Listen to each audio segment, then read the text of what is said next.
Mga kabayan, nagbabalik ang RJ Online Shop at kabayan, narito ulit tayo para maghatid tayo ng ating sorpresa sa ating isang kabayan at narito na siya at yung ating kabayan ay bibigyan natin ng sorpresa sa birthday niya.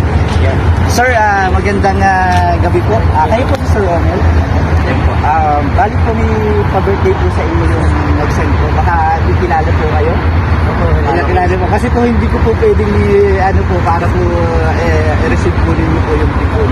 Meron po siyang chocolate at meron din po siyang pakit at saka po meron po siyang parang daw po yan sa inyo. Salamat po. Yan po. Ano po masasabi niyo po sa nag-surprise po sa inyo, sir? Ayun, thank you lang.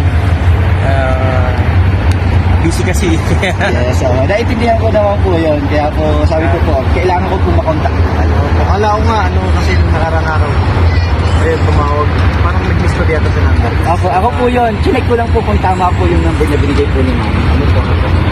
Ano po masasabi niyo po sa kanya? Thank you. Thank you sa'yo. Okay naman yun. Message niya po siya. Baka po may thanks po kayo sa po niya. Kasi i-send ko po yan sa kanya. Yun, thank you sa'yo. Sarah, thank you. Ingat palagi. Salamat sa binigay mo.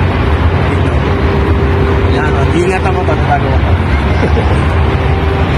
Ayan, ito. At maraming salamat po sa ating pong kababayan na ating pong birthday ngayon at napasaya po natin surprise po ng kanyang sender po. Ng kanyang sender na si Ma'am Sarah. Thank you po and God bless you. Picture po tayo.